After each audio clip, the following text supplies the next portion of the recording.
My name's Makai Green, and you're listening to The Simple Idea, a podcast about taking action on the things that matter to you. In each episode, you get to hear from people across the world discuss how they acted on their simple idea and tackled projects that gave them personal fulfillment. Now let's get into today's episode. Welcome back to this week's episode of The Simple Idea. Today I'm getting a chance to sit down with Mark Bone, and Mark is a passionate and award-winning director based in Toronto, Canada. And he's worked on films with Nike, Nikon, Mercedes, plenty of other incredible companies. And Mark, how are you doing today? I'm glad that I got a chance to sit down and talk with you. Oh, I'm doing great, man. How was your holidays? Not too bad. Just pretty relaxing for the most part.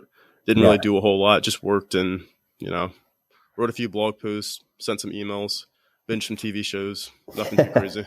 Nice. You kept working. That's good. Good for you, man. I definitely shut down over the break, which was nice. I just barely did any work and just caught up on movies with the wife. Yeah, that's what's up. Sometimes just gotta, take it slow and easy and kind of relax. Yeah. What shows did you end up binge watching over your break or movies? Yeah, no. We got the Canada's there's a thing called Crave in Canada, which allows you to get HBO. So I started watching The Watchmen, and then me and the wife, that's too violent for my wife. So together we would watch The Marvelous Mrs. Maisel, which was kind of fun. And then movies wise, I got to see Waves, which if you haven't seen Waves, it's just one of my favorite films of all time. It's by a director named Trey Schultz. It's amazing. You need to see it. It's by A24, the production company, and saw Uncut Gems as well with Adam Sandler, which it's a great film. Pretty stressful film to watch. But I'm also a big basketball fan. Yeah, it's stressful, but I'm also a big basketball guy, and that's a big part of the film. So that was really fun. And then Peanut Butter Falcon with Shia LaBeouf, and actually one of the main character in that film too has Down syndrome, and he just did he's an incredible actor, and it was this. I forget his name, but both Shia LaBeouf and this actor did amazing. It was a really great film. Now that's all that's left on my list. I need to see many more films. There's been so many good films this year, but I really want to see 1917 in theaters. I don't want to. I always end up seeing all these amazing IMAX movies on airplanes, and it's just so disappointing. I feel terrible as a filmmaker myself, being like, if you shot 70 mil film and then projected. And then it did all that work, and then someone's watching it cropped in on a standard definition TV on the back of a headrest. It's just savage with the worst audio ever. Airplanes just have the worst audio ever. But yeah, I know. Yeah, I guess I shouldn't be complaining about watching movies that are in theaters while I'm flying 35,000 feet. It's a luxury. Yeah, I guess you got to pick, right? Yeah. But yeah, that's awesome. I didn't know you were a fan of basketball. Towards the end of the episode, I'm going to ask you a few questions about it. I'm just curious. 100%, man. I'm always down to talk ball. Oh, that's awesome. I had no idea. Yeah. But yeah, so like I typically like to do with the show for all my listeners who have been listening for a while, I like to hop right into the main content here. So I want to know a little bit more about you. I've been following you for the past few months after finding you on YouTube. So I've been curious. I've been following you, just watching videos, and a lot of your videos are very informative, very educational videos, with a very a very unique style and just a very unique voice behind them. So with all my curiosity peaking, I just want to know more about you. What was your simple idea? How did you get started in film? And what was the beginning of your path? And kind of just walk us through where you're at. Yeah. Well, I guess the simple idea, as you posted there, is that for me, I just knew from a young age that I wanted to help people. I wanted my life to have purpose. I wanted the efforts and the work that I did to have some sort of significance that it benefited the people around me and people in other countries. And so at the end of high school, the problem was I liked everything. I enjoyed math. I enjoyed theater. I enjoyed photography. I didn't necessarily wasn't good at writing in English, but I enjoyed it. And so it was a difficult choice. So I just decided just to go, while I figured it out, I decided just to go do humanitarian work for a year rather than go to school. And so, although this was the most education I could get in a year in my entire life, and I'm still learning or still benefiting from that year. But I quickly found myself over in Africa, in Egypt, helping refugees who were escaping Sudan from the Darfur War, which was a really terrible war that split the country in two. And so I was working with refugees, and I didn't have any medical trainings. And then the doctors I was working with, they were giving them medical treatment for these people who just made a journey across like an entire country, across an entire desert. And so I couldn't provide any medical training or medical help or relief. So my job is, they just said like, hey, can you just talk with the refugees while they come in? Like they need to have conversation. It's just like a very important thing psychologically for people to talk. And I'm not a psychologist, so I just started asking people questions and seeing how their journey was, seeing what happened. And I quickly realized like these people have just had incredible just battle to get where they were. And I realized, I was like, man, these are crazy stories that I would love to be able to tell. So that's kind of how I came back from that trip. And long story short, realized that maybe filmmaking is something I wanted to do, because I could tell those types of stories, like those refugees that I met, those types of people's stories. So that's, a couple of really amazing people around me pointed me towards filmmaking. And, I had an aptitude for that already, just having done some small student film projects in college, or sorry, not college, high school. So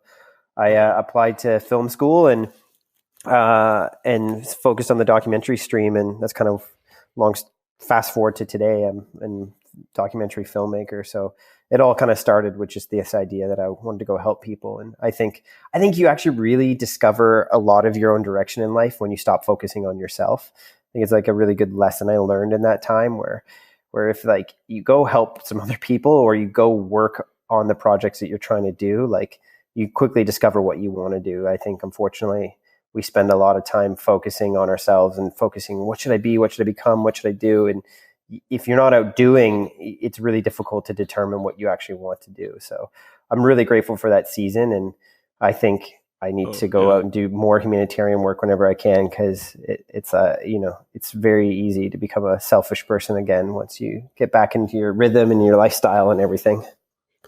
Oh yeah, absolutely. And just hearing that is absolutely incredible. And I'm sure you had the chance to have some just life in once in a lifetime conversations with some of those refugees and just some of the people that you met through doing humanitarian work. So I can kind of see how that would translate into what you're doing now. As you're just saying, when you find yourself helping other people, it kind of dictates the path that you're going on. Yeah, definitely. Yeah, like the films that I'm working on now are definitely like, I always want to be making films that help people. And whether I'm actually the one doing the humanitarian work, which I wish I would be doing more of that these days, I'm often trying to work with people who have a passion to help others and capture their stories. So that's one way I try to stay involved in that sphere, in that sector. Yeah. So your response to that kind of answers my second question a bit. Yeah. So I'm going to try to reword it somewhat. Yeah. Sorry, I interrupted you there. No. Your response was amazing. And like I had no idea you even did humanitarian work at all. So that's also incredible. But going into this next question, I have a good idea already. Do you think film is your higher purpose in life, or do you think it's just a stage and you'll move on to something else? It's so funny because I always said, like when I was 18, 19, leaving, or when I was finishing up my humanitarian work and I was going into filmmaking, I always told people, I'll quit when I'm 35 and I'll just go into like public speaking, or like go into sort of like, go back into humanitarian work, or like a ministry or something like that. And I for some reason I really struggled with actually getting into filmmaking. I really fought it for a long time because I heard the stat when I was like 15 years old. That's back before really people used the internet much. And it was that we spent 10 years of our lives in front of the TV. I'm sure that's still true today, in some form of screen. And I was like, so like appalled by that. I was like, how can we spend, like, we have an entire life and we're going to sit in front of a TV? And I was like really nervous to contribute to that. And I'm sure I'm still contributing to that number now that I have like YouTube channel and making lots of films and stuff. But I guess that's why I try to always have a purpose with it and try to point people towards, like you said, a higher purpose, like a bigger a bigger purpose in their life. It's kind of why I don't really talk about gear much on my channel. A lot of YouTubers have made it big talking about gear, but I'm just not passionate about it. I want to talk about bigger ideas. And I guess the bigger idea for me in the YouTube world is, how do you tell a better story? Because if you can tell a better story, you can have more impact with your films and you can do more for the world. But I don't know, if you have the latest camera that's 4K or 8K or has, I don't know, everyone's always does better color. Like, those things are important as a filmmaker, but I don't want to spend my life talking about them. I really I need to know them, and I research them, and they're a means to an end so that I have the best camera for the job.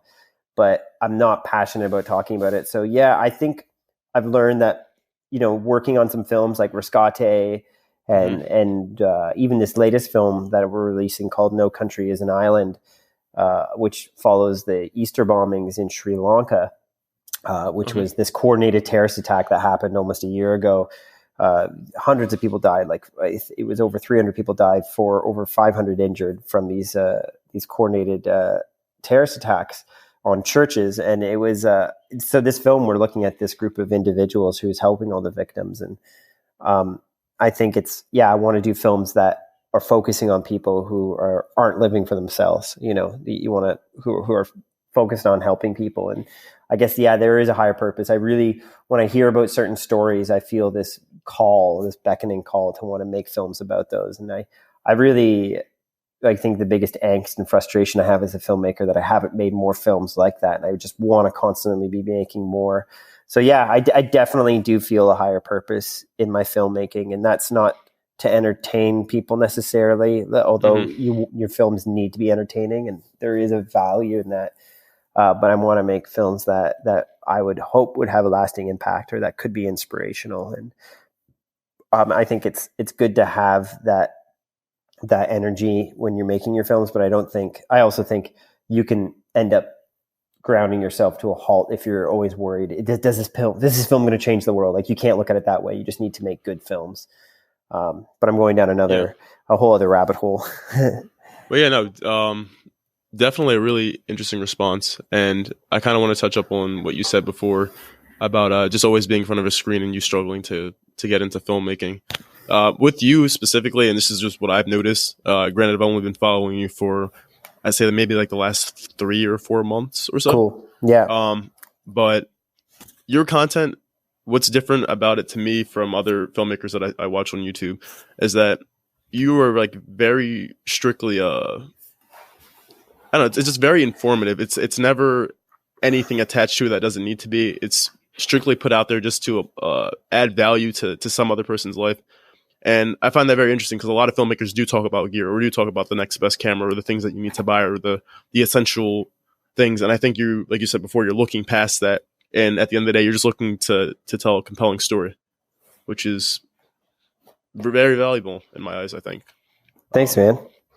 Yeah, I don't know. That's what kind of just made me stick out, or made you stick out. I appreciate that. That's so. I really appreciate saying that. It's always good to get feedback, because that's been my hope for the channel. I've made a concerted effort not to talk about gear that much. There is obviously like a really tangible, really like necessary, I won't call it an evil, but there's a necessary thing of like, I need to actually like make money off the channel in order to be able to keep doing it, to take time out. So there is things like, like I do have some sponsors, and people do send me a lot of gear to use, but I'll actually, a lot of the time when people send me gear, I'll email them back and say, hey, like, I can't put this on my channel. I just don't use it. And that's the whole thing. I'll talk about a piece of gear if I use it to tell a story, if I use it in my films, because then I'm like, okay, this piece of gear will add value to what you're doing.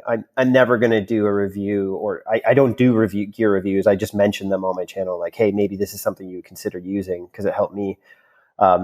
But I would never tell people to buy a piece of gear that isn't helping them. And so I think it's much to the chagrin of all these companies sending me gear, because sometimes I'll just send it back to them and just say, like, I didn't use it. Like, I didn't see a piece, because I'll never talk about something that I don't use myself, because I think I won't. It's not even that it's just disingenuine. I don't think I would be believable on camera. I think part of the reason why with my channels, I'll only talk about things that I believe in or that I'm passionate about, not that aren't trendy.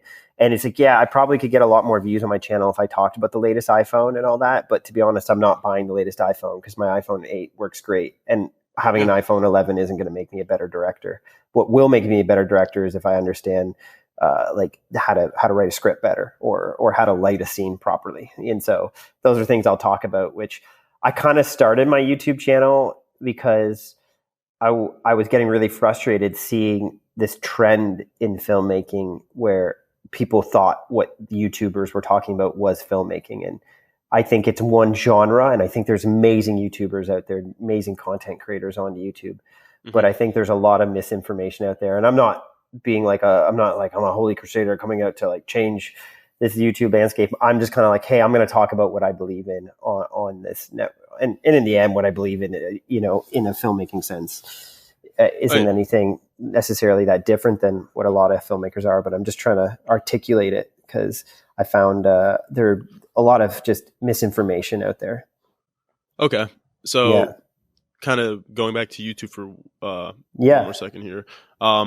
So basically, did you just like decide to document your experience because like just basically because of these trends that you're seeing on YouTube with what this filmmaking genre is? Like, is that the reason why you decided to? Yeah, I think it was a few things. One, it was like I kind of believed I was getting pulled towards it, you know, like in the sense that it kind of a lot of, you know, I'd done teaching. I wrote some film courses for some film schools years ago, and I just naturally enjoy talking to people about filmmaking. That I was like, you know, I would rather start this channel in a year from now, which, you know, I'm a year into it now, almost exactly, like look at it and go, okay, that was a waste of time, rather than be here at this moment right now and go, dang, you know, I wish I started a channel a year ago. So I kind of just started it just to see what would happen and see if people cared about the things I cared about. And, you know, my channel is not huge by any means. It's great. I grow like 100 to 200 subscribers per day, which I think is good for someone who doesn't. I only post 2 videos a month, but it was, I guess, starting the channel was just to see what would stick, and it's been exciting seeing people passionate about the same things, and it's exciting to see the channel grow as much as it has in the past just 2-3 months, you know, like tripling in size or whatever. And so, it's been exciting. And it's been cool to see. I get a lot of emails now, people being like, man, I just shot my first documentary. Your channel has been so helpful. And that's cool. Like, it's great to know that this information is helping people, because I hated just seeing all these videos where it was like cinematic tips, and it would be someone saying, change your camera to 24p, shoot a shallow depth of field as you can, and buy a gimbal. And I was like, sure, but for the sake of like filmmaking at large, like we're creating a generation of really terrible filmmakers. Like we're creating a generation of amazing content creators.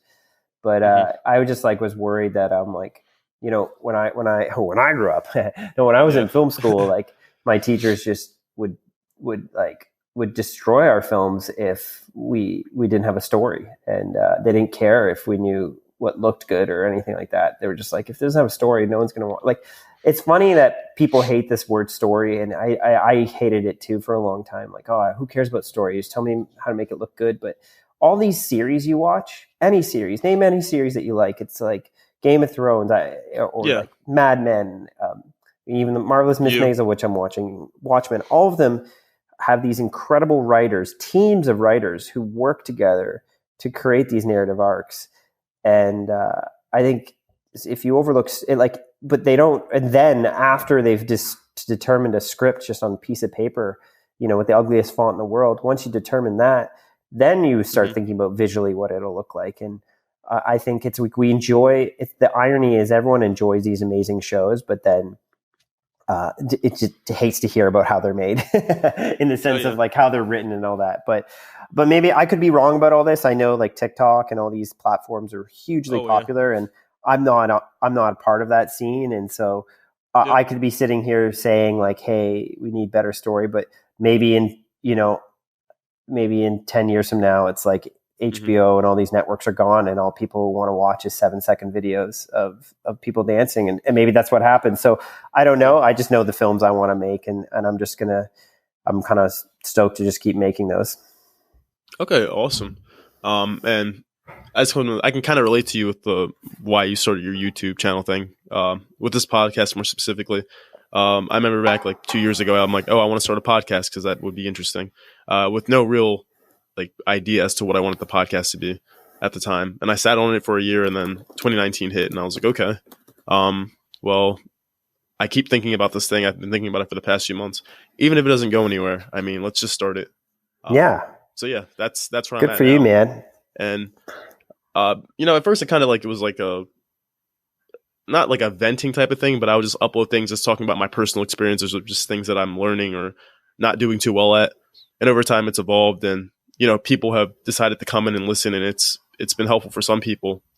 Like I'll get messages from people telling me, hey, you haven't uploaded in 2 or 3 weeks. What's going on? It's just like the fact that somebody else is paying attention to me not uploading is just like, okay, yeah, that's pretty cool. Like I'm doing something. So, yeah. Good for you, man. Good for you for starting. That's half the battle. So congrats, man, on just starting something you're passionate about. That's important. See, the reason why this thing is here is to kind of get other people to do the same thing. It's just kind of have other people start things that they care about, which is totally kind of where I'm headed with this thing. That's awesome. And then going back to what you just said about the very quick 7-second content.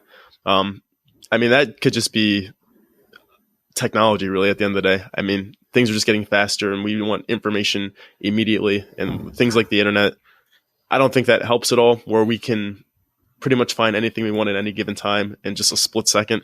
I think that just comes down to, and I could be wrong, this is just me like, thinking about it.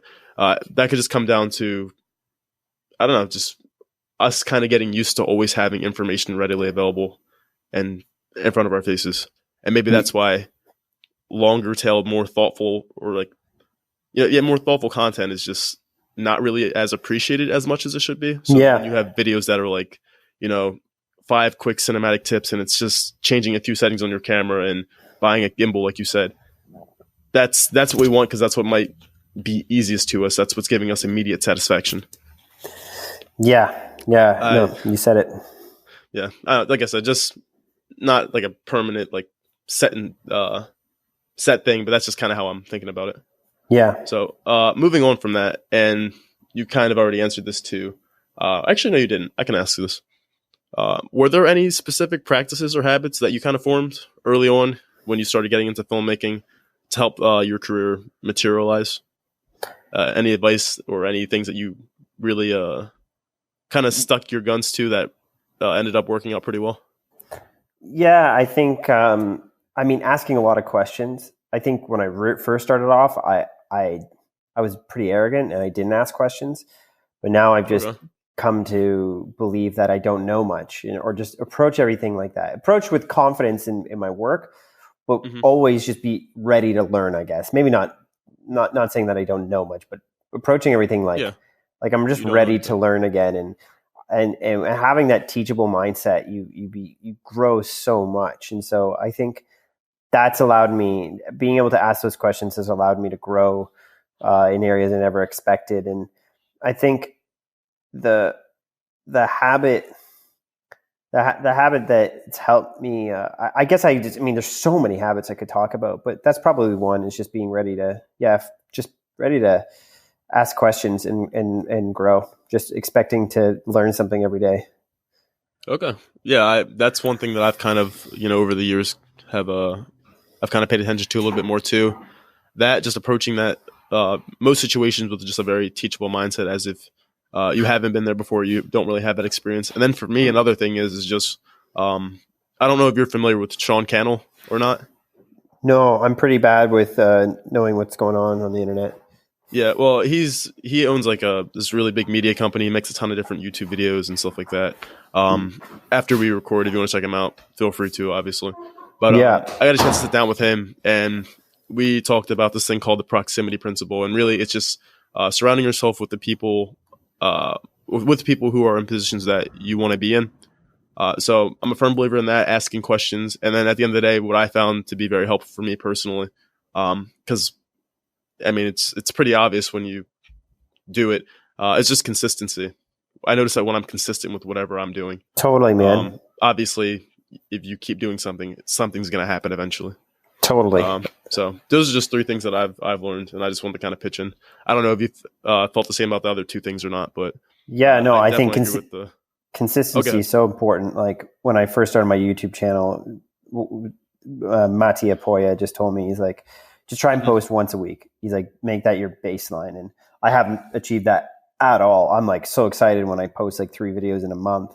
But like I usually average 2 a month. And I used to hate that, but I've come to learn that it's actually what makes my videos, gives them their strength, because in turn, it's like the time that I would be spending working on YouTube, I'm working on my filmmaking. And the more I work on my filmmaking, the better information I have to bring back to YouTube. And so I've never wanted YouTube to be my full-time thing, and I will never let it become that, because the whole purpose of my YouTube channel or YouTube career is to support my filmmaking career. And the more I support my filmmaking career, the more it'll actually help people, because the better information I'll be able to provide on that side of things. Okay. Awesome. Yeah. All right. So moving on from this, a little bit different, and I don't know how you're going to respond to this, because so far your responses have been like pretty interesting, not in a bad way, of course. How long did it take you to get your big break? Excuse me. And when I say that, I don't mean like you define what your big break is. Yeah. You know what I mean? Totally. I still don't feel like I've had it. It's funny because you get you think you get these big breaks along the way. You're like, I've made it. And then within a year later on, you're like, nah, like that wasn't as big as I thought it was, or I want more. So I don't know. I mean, probably like the genuinely like most exciting moment or one of the most exciting. Well, I mean, the first job I worked at film school, which felt like it was going to change everything, was I was working, I specialized in 3D filmmaking, and I was working at like a research place where we did research that was government grant, and people from the film industry could come in and learn about the papers we were writing, blah, blah, blah. It's all kind of nerdy, but the Queen of England was coming to Canada, and we did our studies out of Pinewood Studios, which has a connection to England. So, or their London studios. And so long story short is my first job out of film school was teaching the Queen of England in front of like a press tour, how to shoot 3D. And so that to me was like, I was like, oh my gosh, this is a big break, but it turned into nothing. It was a cool moment for more so for my mom than it was for me. She was like more excited than I was that, I got to meet Queen Elizabeth, and she's a very nice lady. But so that was like, that can feel like a big break, but ultimately it's what you do with that stuff. But yeah, absolutely. I mean, put it this way, you kind of, it sounds cliche, but you create your own breaks. Like you have to. The reason why I got to work for BMW and Mercedes and some of these big companies, Nikon, is because I shot Rescate, and Rescate came out of a disastrous moment in my life when my best friend was in Dominican Republic, where I shot the film, and he passed away in a plane crash. And so I rushed down there to where the plane crash happened, and was there hoping that they could find something. And that's where I met these paramedics who I made the film about. And when I met these paramedics, I wasn't thinking about making a movie, but quickly found out about their story and how there was no 911, and they were the last line of defense. And I was like, wow, someone needs to make a movie about them. And I was like, well, I guess I should.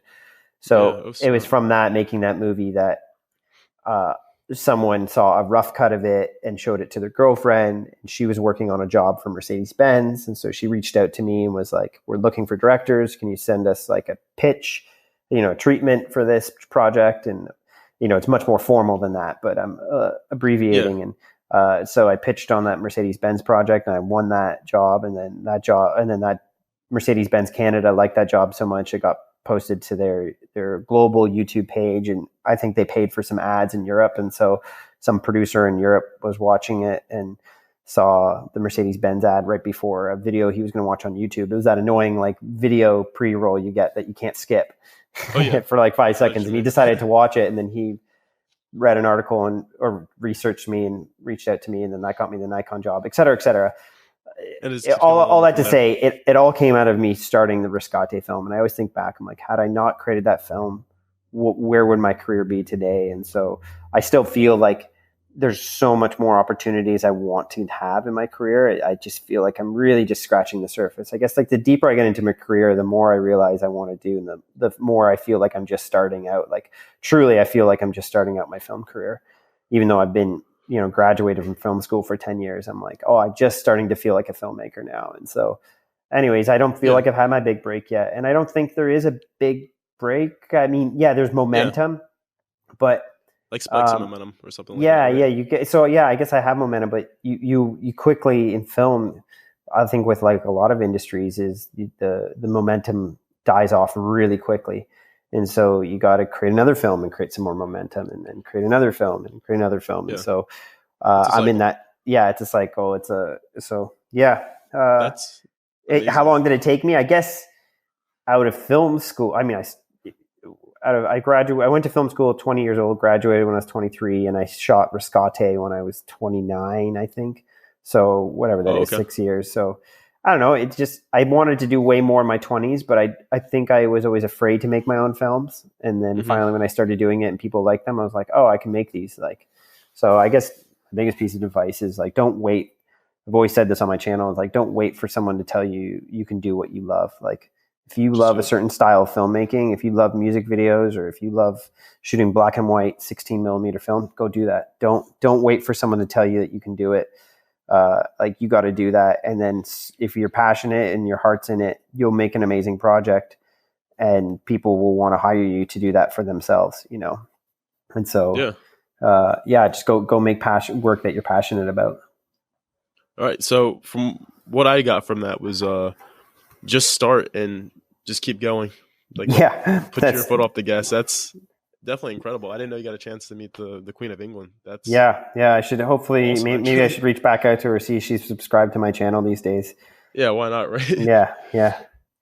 All right, so speaking about starting, at least, kind of segueing into the latter half of this conversation. Do you think it's harder to start or maintain a project, business, venture, whatever it is? What do you think is more difficult, like starting or maintaining? I would say maintaining. Okay. In some ways. Because there's an excitement in starting. Starting's fun. It's something new. You tell people, I started this, I did this. It's like, I think maybe actually getting it started is difficult, but the idea of starting something, anyone can go register a business name and buy a website and but maintaining that's difficult, man. Longevity. Like look how many restaurants close around your neighborhood. Like it's difficult to maintain. It's difficult to keep people interested in your product. So keep things fresh. Yeah, keep things fresh. Yeah, I would say maintaining is more difficult, but so I mean that's probably scaring people who are looking to start. But I guess it's all difficult. It's all a grind, but hard work is a blessing. Like you got to just if you didn't work hard, you wouldn't grow. Yeah, if you want it, it's definitely worth it. Yeah. So, final main question that I have for you, and you've given some really unique advice already. But is there any universal advice that most people listening to this episode can take and kind of apply to whatever passion projects or businesses or entrepreneurial ventures that they're pursuing? Yeah, I think keep it simple. Like if you can't explain your venture to me and why it's important, or explain your channel in one sentence, if you can't put your idea into one sentence, then you need to go back to the drawing board, because then you're not focused enough. And I think people want to do it all at the beginning, but you just do one thing really good. So when you're starting off your business, or if you're starting a restaurant, if you're starting a YouTube channel, if you're starting, I don't know, insert a clothing company, do one thing and do one thing really well to start with, and just own that space. So that was kind of a big turning point, I guess, in my career, when I finally just said, I want to make cinematic, dark, moody documentaries. Like got really specific with what I wanted to do. And that really helped me define the direction I wanted to take in my directing. So yeah, the universal advice is just keep it simple. Like don't let it get overcomplicated with what you're trying to do. Yeah. So just kind of stray away from being a jack of all trades. Yeah, I mean, in the beginning days, you kind of have to be, like, in order to pay your rent. Like, in college, I was designing graphics for a plumbing company, and then shooting weddings, and then doing like some like church video work, and then like also like, I don't know, like shooting stuff for like my parents' company. Like it was like everything. I did it all. I did everything except get hired as a sound guy. And but eventually you just start focusing on your stuff, and eventually I changed my business card from filmmaker to director, like got even more focused and just started saying I'm a director, and so that's helpful. Okay, awesome. So for the next few questions I have for you, they're a little bit lighter. They're not as serious. And I just want to learn a little bit more about you outside of what you do film-wise. And the first being, since this is a podcast that's, focused on personal development, what area of your life do you think you need to improve in the most? And then contrary to that, what are you doing well at? And don't, you don't have to like think of it as you like gloat or anything, but No. I think I always need to be a better listener. I think I can always improve on that. Listen to the people around me, interrupt less, which I've probably done a bunch on this podcast already, and just be focused on the human in front of me. So that's one area I need to improve on. What am I doing well at? What am I doing well at? I guess the one question that usually stumps people. It stumps people. I think what I'm doing well at these days is I think I'm doing good interviews. Like I'm really finding a joy in conversation. Like I really enjoy conversing. And so I think I want to just get better and better at that. Like eventually I would love to start a podcast, or, for Canon, the camera company I help, I'll do interviews for them at their creator lab here in Toronto, and I love them, and people got me really good response on them. So yeah, I mean, if there's anything I could be doing, I would love to just have Joe Rogan's job, just interview people all day, just have long form conversations. Like I love conversing. I love to conversate. Like I love conversation. That's awesome. That's kind of why I started this too. I just wanted to get out of my shell a little bit more, be a little bit more social, meet different people, have different conversations, stuff like that. So, I mean, good for you, man. Joe Rogan having that job is definitely a very appealing job to have. Okay, I'm sure he's inspired a lot of podcasts. Oh yeah, absolutely. Okay, so next question for you. I like to call these quick questions. Totally. What's one place that you haven't visited that you want to visit, and why do you want to go there?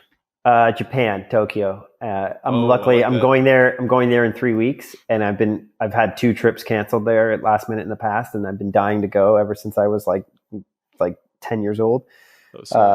And I want to go there because I just think it's a really incredible,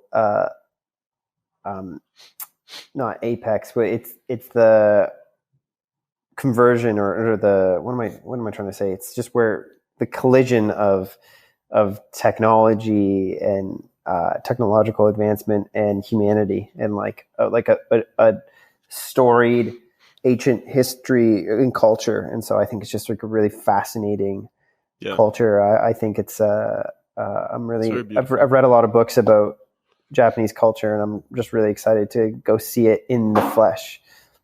Oh yeah. I'm right there with you, actually.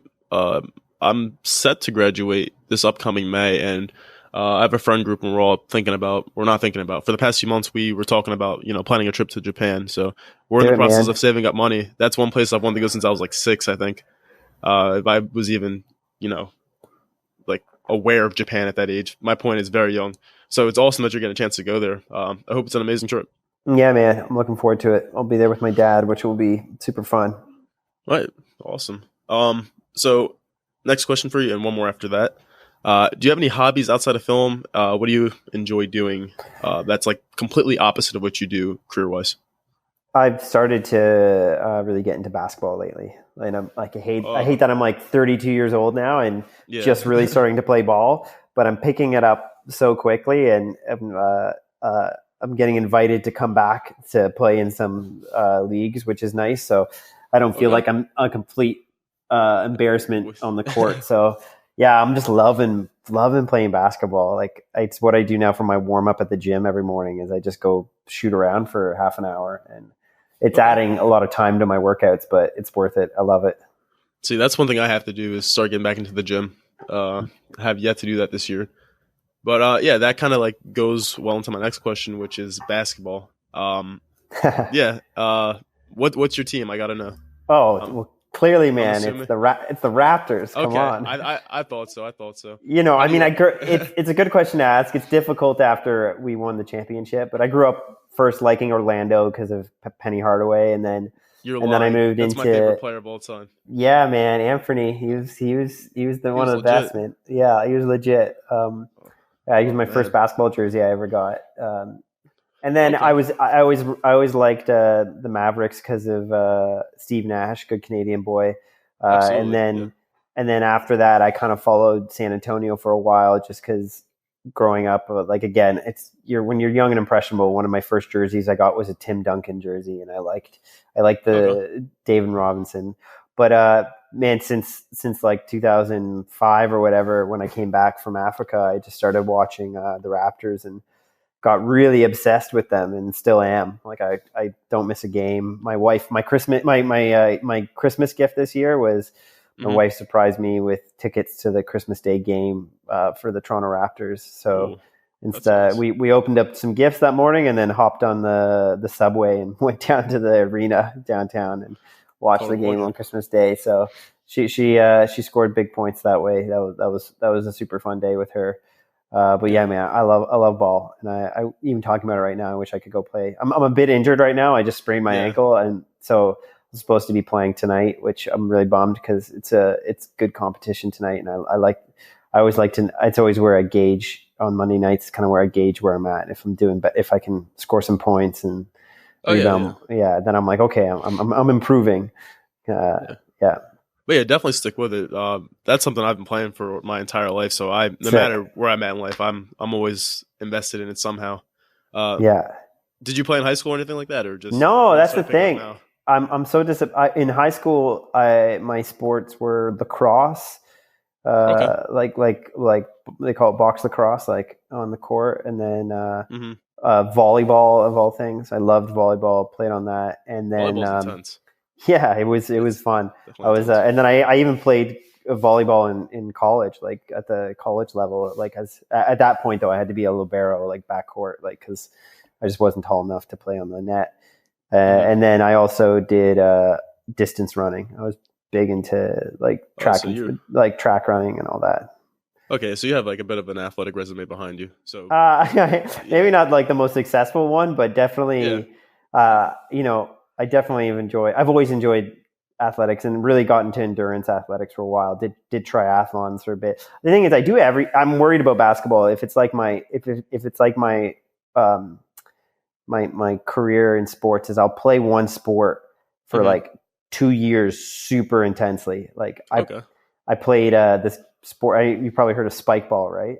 Oh, I know all about spike ball. Yeah, so I got like super obsessed with spike ball, and got a buddy who was really good as well, and we started traveling, going to tournaments, and like we went to like the all Ontario tournament and everything, and but then like this past summer, I think I don't even know if I played. I just like crickets, like we just all of my buddies, everyone's having kids now and stuff, so it's becoming like. It's becoming more and more difficult to keep up with it. But basketball, for the time being, I'm like, I think I'll always enjoy it. It's a fun thing. And the nice thing is too, it's a good workout. Good cardio. Yeah, I see guys at my gym, these older guys who are in their like 50s and stuff still playing, and I'm like, I want to be that guy. I want to be out there with gray hair, still schooling people. So shooting from the corner. Exactly. Yeah, exactly. Guy shoots from the corner, I swear. But, that's just. Two more tiny questions for you. Who's your favorite player currently, and who do you have in the finals this year? Finals, I gotta say, I got Lakers and I got Boston. Okay. And then I just think Antetokounmpo doesn't if he can't keep up a 3-point, once he goes downhill, it's crazy. But I feel like if another team can get 3-point shooting, then you can trap Giannis. But I don't think Philly's a play. I think in the end, Simmons and Embiid and all these guys, they don't have the last little bit of competitive edge that you need, and that's why I think Jimmy Butler left. I think Jimmy Butler is a savage.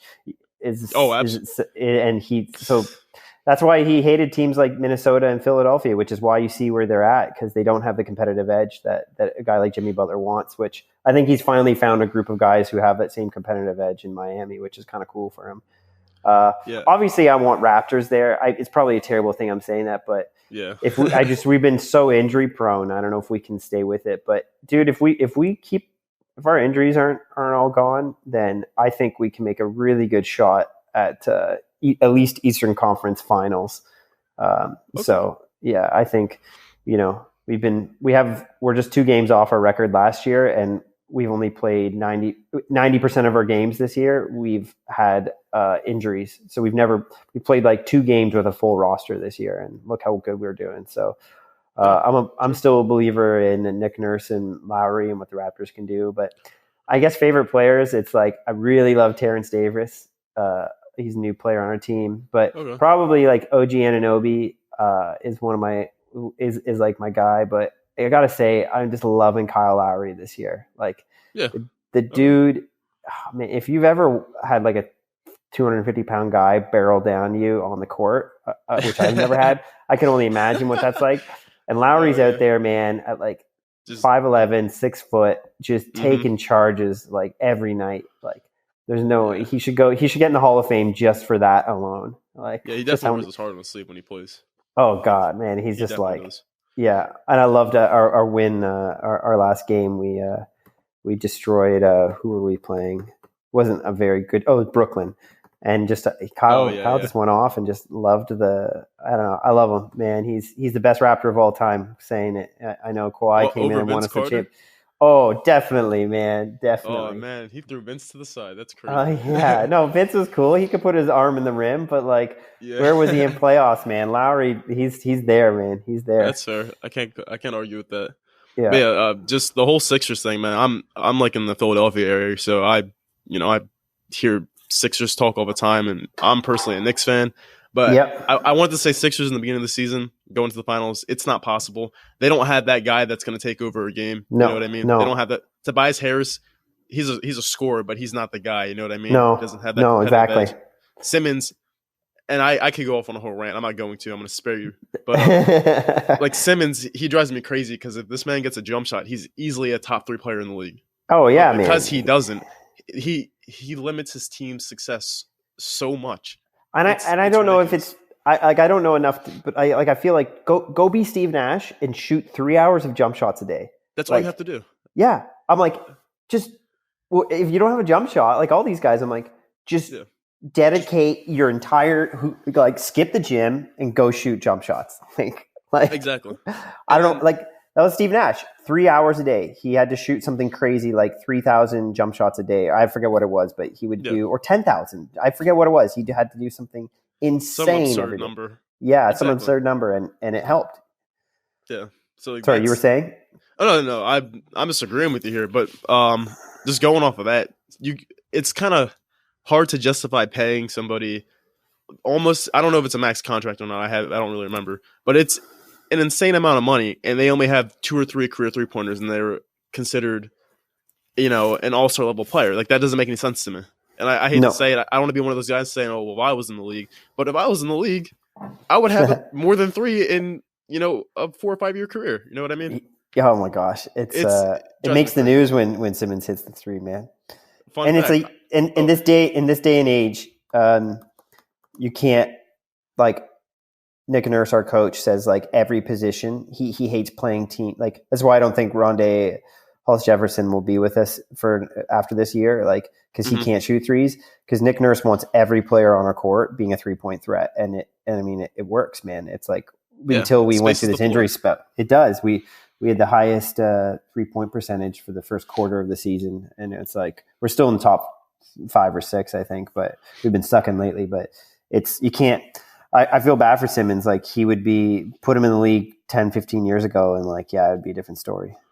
Absolutely, just no one would be talking about that. I mean, that's why we traded DeMar, man. Like, unfortunately, if you don't, and that's the thing that worries me about Philly is when you don't have the 3-point shot, and you don't have the killer instinct. Like I love DeMar, but he didn't have that. It's like no. then you can't win championships. Nope, not at all. Yeah. But yeah. Yeah, I don't know. It just kind of sucks. But I'm an Knicks fan, so everything is just everything sucks. Everything sucks in that case. So I can't really. I'm just here. I watch basketball. I check. You got a good Canadian boy though. You can be happy about that, RJ. I love RJ, man. But we got a few more years before something's anything's happening. But I feel like this would be a good place to wrap up the episode. Probably. I bet you a lot of people have just toned us out now because we've been talking about basketball. Like the last 10 minutes, I feel like. Yeah. Still a great conversation. But before we wrap up and we head our separate ways, I just want to ask if there's anything that I can kind of plug in here for you or any projects you have working on that you want to share with the people listening. Well, I mean, No Country is an Island is going to be coming out. I don't know when. We're taking it to some film festivals, hopefully in April, knock on wood. Okay. But I think, just check out my channel, youtube.com/MarkAndrewBone. I'm sure you'll put a link in there, or just type in Mark Bone into your YouTube search bar and it'll come up. But just check out my channel. All the information's there. And I'll always be talking about any upcoming projects or anything that we're doing. All right. Yeah, that sounds great. I'll be sure to link all of your platforms and website in the description so people can check you out. But yeah, it was a pleasure speaking to you, and best of luck in 2020. I'll be watching your videos and hopefully commenting every once in a while. Appreciate it. Thanks so much. All right. No problem at all. Have a good one. See you. See ya.